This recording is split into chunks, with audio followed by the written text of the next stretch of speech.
Naghalo-halo na. Pero ganun pa man, oo, mabuti po ang Diyos. Amen po ba? Amen, no? Sige, may share lang po kasi yung ito, no? Meron daw pong isang runner, at meron daw pong, meron siyang kalaban at may referee. Yung runner daw po, mahaba-habang takbuhan po ito. And, sabi daw po doon sa kwento, nung siya po ay tatakbo na, may isang araw na siya na po ay tatakbo. Nung tatakbo na po siya, ang kalaban niya po, kung i-describe po natin, isang matangkad, malalaki, mahahaba po ang mga bias. Kapag pag-runner ka, mas advantage po kung mahaba po ang binte. Mahaba po ang kanyang bias. At nakikita niyo talaga, siya po ay talagang fit sa takbuhan. At kung minsan, tingnan nyo nga po yung katabi niyo kung fit po kayo sa takbuhan, kung magaling po matawag po yan. Diba? Magaling po 1, 2, 3, ibig sabihin ko, nung araw po na yon, nung time na tatakbo na sila, nakita niya po yung kalaban. Talagang, parang an-laki. Sabi niya, Lord, paano naman ako tatakbo? Ang easy ng bias ko. Diba? Marami po tayong katarian na akala po natin hindi gagamit-gamit para po sa Panginoon, ha? Pero ito po ang kwento. Nung tumakbo po siya, ito na, sabi doon ito na yung araw na kung kailan, ito na yung laban namin. Yung laban na yun, syempre po yung runner, nagkaroon po ng takot sa sarili niya. Kasi nakita niya po yung kalaban niya. Ngayon po, nung time na tatakbo na, may referee po may kasama pong referee. Actually, kwento po ito, di ba? Chinismis ko lang po sa inyo. Eto na, nung time na tatakbo na po sila, eto na, hudyat po, di ba may hudyat? Alam niyo po yung runner, may hudyat po, may barit po, di ba huwan? Ako na po yan, tama po yan. Ang runner po, mayroon po doon, hindi ko pa lang itong referee patawag pero meron po talaga siyang hudyat. May taga-hudyat. At meron po siyang baril or gamit na kung saan ito po ay naguhudyat na pwede ka na pong tumakbo. Ito na po yung araw na tatakbo na. Nakaledi na po yung runner, no? Nakita niya po yung kalaban. Talaga, nagtututo siya sa katangian niya kasi ang hahaba na bis. Kaya ba to? Pero sabi ng Panginoon, anak, kaya mo yan. Tumakbo ka. Eto na, takbo ko. 1, sa hudyat ko ng 3, 2, 3. At ang maririnig mo, yung baril talagang tutunog. Ang ginawa po ng referee, 1, 2, 3, anak, takbo. Lord, kanya ko ba? Anak, takbo. 1, 2, 3. Alam niyo po saan po napunta yung tunog nun? Sa kalaban po. Yung pagkakabaril po ng referee sa kalaban po. Alam mo ano ng kwento? Nung kwento po na yun, yung referee na yun, ito daw po ay magre-represent na ang ating Panginoon Diyos ay kasama mo sa laban. Kaya niya pong puksain, gaano pa kalaki ang takot na meron ka ngayon? Gaano pa kalaking takot ang meron ka na niloloob ng puso mo, kaya kang itakbo ng Panginoon, kaya kang ilaban ni Lord. Kaya ikaw kapatid, tingnan mo nga po katabi mo. Takbo na. Takbo na, ha? Tatakbo mo tayo sa Panginoon at marami pong panahon dyan na mapapagod tayo. Hindi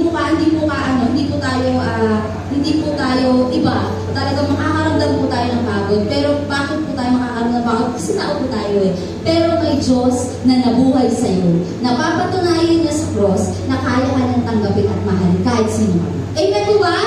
Amen. Sige po tayo po tumayo. Ang ganda po ng ating aawitin. Pinagdiriwang natin ang katagumpayan ng ating Panginoong Jesucristo sa cross. Kaya po tayo po aawit at malayo lang yung takbuhin pa. Pero sabi doon sa awit, ikaw ang hangin. Ikaw ang hangin na nagtutulak sa akin. Sige nga bang, ikaw ang hangin na nagtutulak sa akin sa ibabaw ng bagyo na nangangalit. O Diyos, purihin ka. Bakit nga sabi nga mo, purihin ka! Purihin ka! Nakasan niyo po kasi ang Panginoon ay nakikinig, purihin ka! Purihin ka! Nakasan niyo po, purihin ka! Purihin ka! Sige po, tayo po aawit na may galak sa ating mga puso. Sige po.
ba? Amen po ba? At ito daw po yung part ng panambahan na ikaw naman po daw po yung mag-aabot kay Lord. Ikaw naman po yung magpupuri kay Lord. Ikaw naman po yung mag-aas sa Kanya ng presensya niya. And itong part na to, napakahalaga po talaga nito, na ikaw po yung magpupuri sa Panginoon, na ikaw po yung mag-reach out kay Lord. Ano po bang bitin yung kwento para sa Panginoon? Ang dami pong nangyari sa mga nakaraan eh. Ang dami pong pangyayari sa buhay ng bawat isa. Pero yung kabutihan ng Panginoon, lagi po namin ibabaw eh. Yung katapatan niya, hindi po talaga natin maranasan. At yung biyaya niya, everyday bago po. Sabi nga doon, ano ba yung magandang balita, mabuting balita? Ang ating Panginoon si Kristo namatay, inilibing at muling nabuhay. Yung balita na yun, yung biyaya na binigay niya sa atin, hindi ko siya kayang i-cover ng ating mga kakulangan, ng ating mga kahinaan. Pagkos yung biyaya na binigay niya sa iyo, laging bago. Kaya sa umagang ito, balikan natin kung ano ba yung panahon na kung kailan mas sinubo ka ng panahon.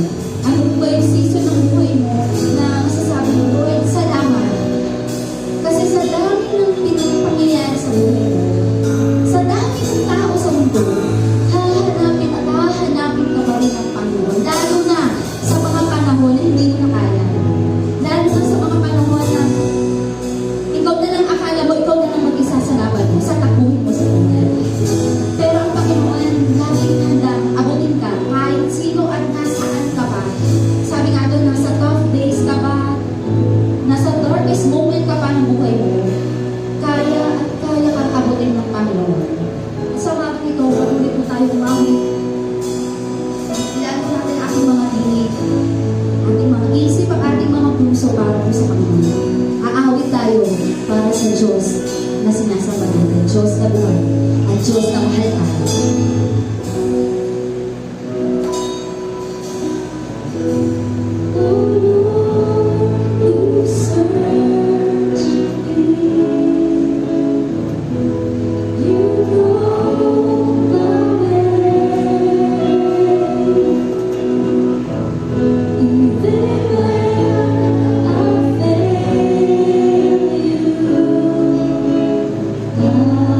I know you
provision na binibigay mo sa amin, Panginoon, sa katagumpayan, Panginoon Jesus, sa cross. Salamat, Lord, sa paulit-ulit na pag-remind sa amin, Panginoon, na sa kabila, Panginoong Diyos, ng aming kakulangan, nakahanda ka po i-reach out kami sa kahit anong season pa ng aming buhay. Maraming salamat, Lord. Mahaba-haba pang takbuhan ito, Panginoon, at dalangin namin, Panginoon Jesus, na lagi mo po kami samahan. Katulad po ni Peter, Lord, siya po'y naglakad sa tubig, Panginoon. At nung mga panahon, Lord, na nakikita na niya, Lord, yung hangin, yung alon, Panginoon Jesus, na mas malaki pa sa kanya, siya po'y natakot, Panginoon, na out of focus siya, Lord. At yung mga panahon, Panginoon, na na-out of focus na siya, Lord, na natatakot na siya, Panginoon, siya po yung unti-unting lumulo. Pero Panginoon, sabi po dun, immediately, agad-agad po, tinulungan niyo po, Panginoon Jesus, si Peter. Lord, minsan, Panginoon, nalulunod na rin kami, Panginoon, sa dami ng pagsubok, sa dami ng pagdadaanan, Panginoon, sa buhay nito. Pero Lord, sabi doon ni Peter, Lord, help me. At agad-agad po, Panginoon Jesus, agad-agad po, tinulungan si Peter. Salamat, Lord Jesus, sa pagtulong kay Peter. At minsan, Panginoon, at madalas, Lord, we need you. Lord, we need you. Samahan mo kami, Panginoon, sa takbuhin na to. Samahan mo kami, Panginoong Diyos, sa gawain nito. Lagi ka po, Panginoon, mamuna, Panginoon, sa lahat ng gawain, Panginoon, na lalo'y get patungkol sa iyo. Nanawa, lagi ka namin maramdaman, Panginoon, bagamat, Lord, kita mo at ramdam mo at alam mo yung tinitibok ng aming mga puso. Na kung gaano nito kalamig, gaano nito, Panginoon, kapagod ang aming mga kaisipan. Pero Lord, patuloy at patuloy pa rin po kami, Panginoon, nilalapit sa iyo.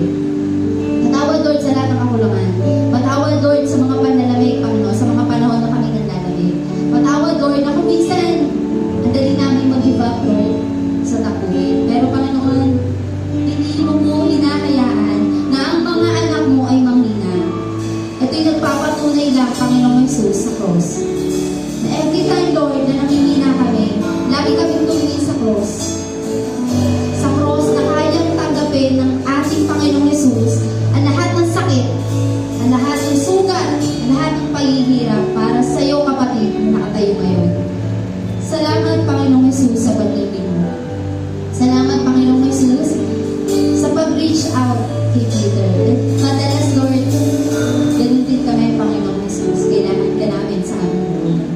Patawad, Lord, na kung minsan na-out of focus kami sa takbuhin, na-out of focus kami, Panginoon, sa dami ng bato ng mundo.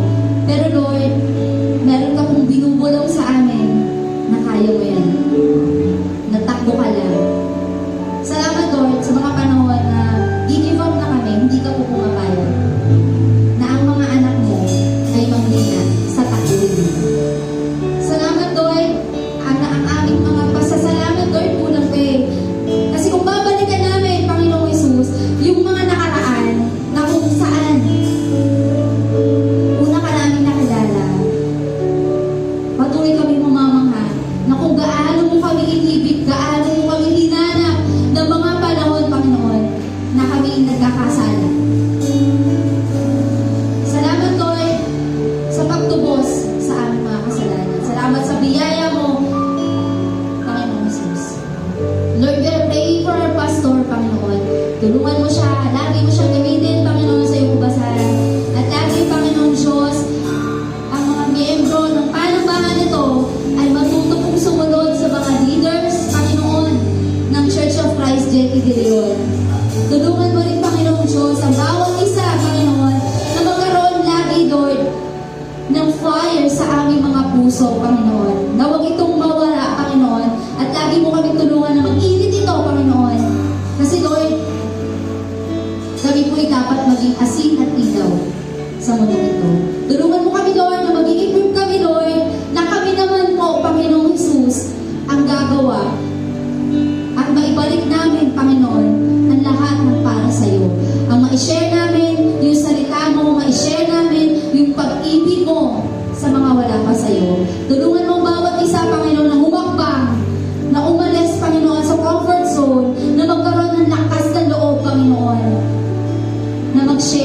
matuto, Panginoon, magpagamit, Panginoon, sa panambahan mo. Magpagamit, Panginoon, sa uwasan mo. Magpagamit sa gawain mo. Salamat, Lord, sa umagang ito. Bless us, O God. Salamat sa good news, Panginoon, na nagtagumpay ka, Panginoong Jesus sa cross, at kami mga anak mo ay magtatagumpay pa rin, Panginoon, sa hamon ng buhay. Salamat, Lord. We declare all the blessing, Panginoon. We claim all the blessing, Panginoon. Marami kami takuin. Yes, Lord, mapapagod kami, Panginoon. Yes, Lord, manghihina kami. Yes, Lord, madadapa kami. Pero may Panginoong Jesus, natatayo sa iyo at sasamahan ka sa kahit anong laban ng buhay mo, sa kahit anong haba ng takbuhin na yan. Kapatid, huwag mo kakalimutan na may Panginoong Jesucristo na kayang magpapako sa krus para sa iyo, Panginoon. Salamat para sa iyo, kapatid. Salamat, Panginoon. At ang aming mga labi ay patuloy na aawit sa iyo. Kasi, Lord, yung aming mga isip, ang aming mga puso ay kulang pa. Ang aming mga buhay ay kulang pa sa lahat ng ginawa mo. Pero, Panginoon, ito, Panginoon, ay aming ibibigay sa iyo, Lord. Ang aming mga tinig, ang aming mga puso, ang aming mga isip, nais namin ibigay sa iyo sa umagang ito. Kaya minsan pa, may linya mo na kanta, ikaw ang aking awit. Kaya kapatid, sama-sama tayong magpuli sa Panginoon at ilabas mo yung tinig na yan. Yung tinig na yan na akala mo sintonado, wala. Huwag mong pansinin yung katabi mo. Bagkos pansinin mo ang Diyos na nakatingin sa umagang ito para sa iyo. Come on, church.